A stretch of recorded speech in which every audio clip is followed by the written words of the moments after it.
January 1476. The Sava River freezes at its edges. 50 kilometers west of Belgrade, a fortress rises from the marsh. Shabac, built by the Ottomans just 5 years ago. Wood and earth, towers at each corner. Water flows into its moats. Small but deadly. King Matthias Corvinus of Hungary stares across the frozen wasteland. He's 33, brilliant, ruthless, and he sees what others don't. This fort is a dagger pointed at his kingdom's heart. The Ottomans use it to launch raids north, into Croatia, into Slavonia, into Hungary itself. Thousands enslaved, cities burned, the defensive line from Jacy to Belgrade severed. Matthias makes a decision that will change everything. He's going on the offensive. His advisors call it madness. Winter sieges fail. The Ottomans built Shabac on an artificial island surrounded by marshland. The Sava River itself feeds the fortress moats. Getting close? Nearly impossible. Taking it? Unthinkable. But Matthias knows something they don't. If Hungary keeps playing defense, it loses. The Ottomans grow stronger every year. Constantinople fell in 1453.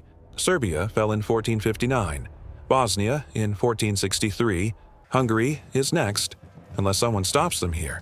Now, in the frozen hell of winter.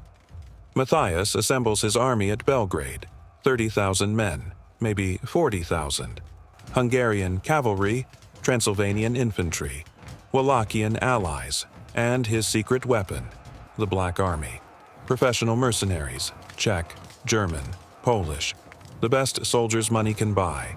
They wear blackened armor, they train year-round, they don't break, but they've never faced the Ottomans before. December 1475.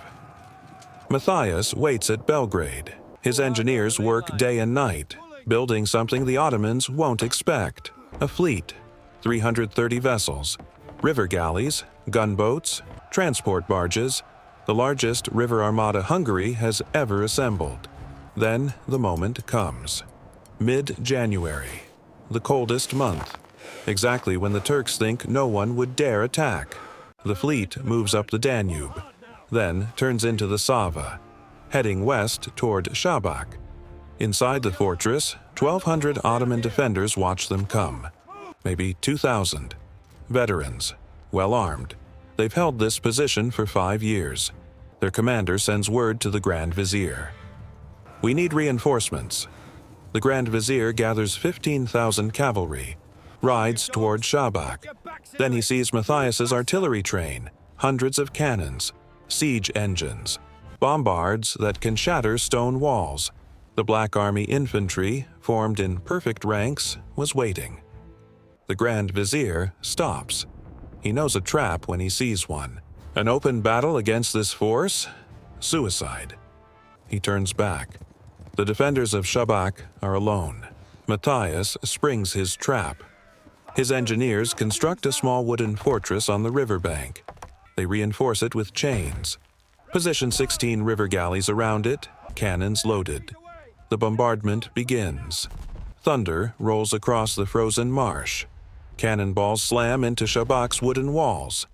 Fire arrows arc through the winter sky. The defenders fire back, but the range is too great. Under the cover of the barrage, Hungarian troops disembark. They wade through freezing water, drag siege ladders through the mud, start digging trenches on the south side of the fortress. The weather turns against them. Storms sweep in from the east. Rain, sleet. The ship's artillery becomes useless in the downpour. But Matthias doesn't stop. More cannons arrive, more siege engines. He deploys them in the trenches. The bombardment continues from land when the river guns fall silent. Days pass, then weeks. The Black Army mercenaries struggle. They're used to European warfare, castle sieges in Bohemia, battles in Austria. This is different. The Ottomans fight with a ferocity they've never seen. Defenders pour boiling oil from the walls, fire flaming arrows into the siege camps, launch night raids that leave Hungarian soldiers dead in their tents. Matthias loses men daily, including one of his favorite Czech commanders. The man dies leading an assault on the eastern wall. The king orders him to be buried at Székesfehérvár in the pantheon of Hungarian kings. A mercenary given a monarch's honor. It sends a message to every soldier watching. Your service matters. Your sacrifice will be remembered. The Black Army fights harder. February arrives. The siege enters its second month. Inside Shabac, the defenders are running low on supplies, food, gunpowder, arrows, but they're still fighting, still holding. Matthias faces a problem. His army grows restless. Winter campaigns drain morale. Soldiers whisper about retreat, about waiting for spring. The king needs a victory. Now. He calls his commanders to his tent. Among them, Serbian nobles who hate the Ottomans, Vuk Grgurević, the dragon despot, and another name that makes men shudder, Vlad Dracula, the impaler himself. Matthias lays out a plan so audacious it might be genius, or madness. They're going to fake a retreat. February 14th.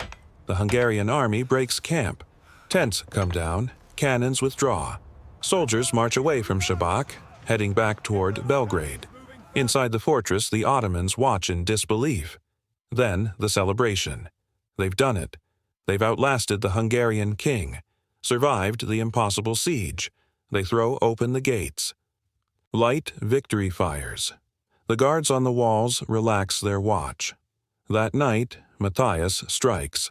A picked force of elite warriors moves through the darkness. Veterans, the best of the Black Army, Hungarians who fought for 20 years, Serbian knights burning for revenge. They approach the Western Wall, the section that took the least damage during the siege. The section the Ottomans aren't watching closely. Ladders go up. Silently, men climb. The first Hungarian reaches the top. A guard turns, opens his mouth to shout. Steel flashes. The guard falls. More soldiers pour over the wall. They move like shadows through the fortress. Heading for the gates. An alarm sounds. Too late. The gates swing open. The entire Hungarian army, hidden just beyond the ridge, charges. They never left. It was all theater. The Ottomans fight desperately. Room to room, tower to tower. But they're outnumbered. Exhausted. Betrayed by their own victory celebration. By dawn, it's over. Matthias enters Shabac on February 15th, 1476. His men find 500 Ottoman dead, 700 men and 160 women, fighters all still alive. The king does something unexpected. He takes many of them into his service. Talented soldiers are valuable, regardless of faith. The prisoners he releases, they face a darker fate. Sultan Mehmed II, enraged by the loss, had them drowned. Stones tied around their necks, a message written in corpses. This defeat will not be forgotten, but neither will this victory. Matthias has done what seemed impossible, taken an Ottoman fortress in the dead of winter, proven that the Turkish advance can be stopped. The victory energizes Christian Europe. An unknown Hungarian poet composes an epic about the siege. Sabac Viadala, the Battle of Shabac. It becomes the first historical poem in Hungarian literature. Propaganda? Absolutely. The fortress was small, the Ottoman garrison wasn't huge, but Matthias understands something crucial. Perception shapes reality. Morale wins wars. He fortifies Shabac, installs a Hungarian garrison, creates a defensive province centered on this captured fort. The line from Jaci to Belgrade, restored. For 45 years, Shabac has held. A Hungarian strongpoint on the Ottoman frontier. Proof that the tide could turn. The siege also reveals the future of warfare. Gunpowder artillery, combined arms tactics, professional standing armies. Shabac wasn't just a medieval siege. It was a preview of military revolutions to come. But Matthias's triumph contains the seeds of its own destruction. He marries Beatrice of Naples 10 months later, December 22, 1476. A wedding of legendary splendor. While his soldiers freeze on the frontier, the king celebrates in Buda. The Black Army. Expensive. So expensive. 400,000 ducats a year. Nearly half the kingdom's revenue is just to pay mercenaries. When Matthias dies in 1490, his illegitimate son can't hold the throne.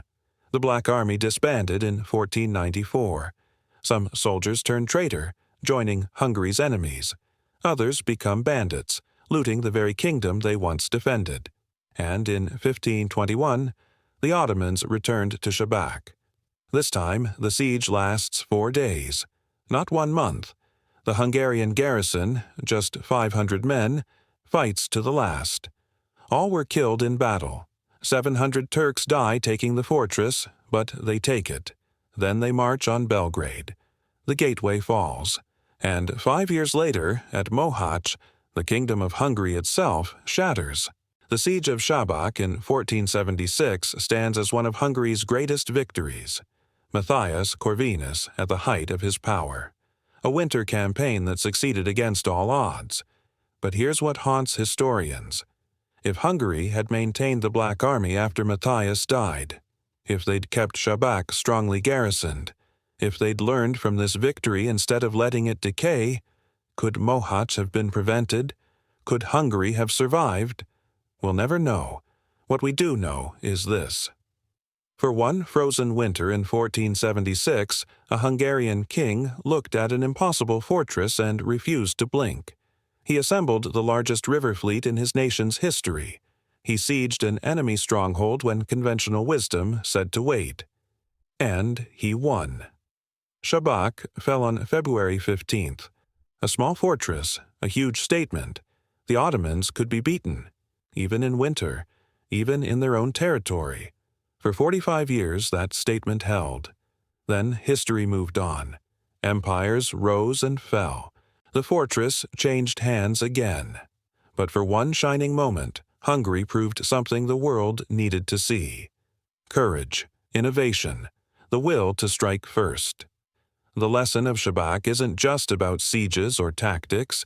It's about refusing to accept inevitable defeat. About leaders who dare when others hesitate. Matthias Corvinus earned his epithet that winter. The just. Justice delivered with cannons and cunning. In the frozen marshes of Serbia, where a small fortress became the symbol of something larger.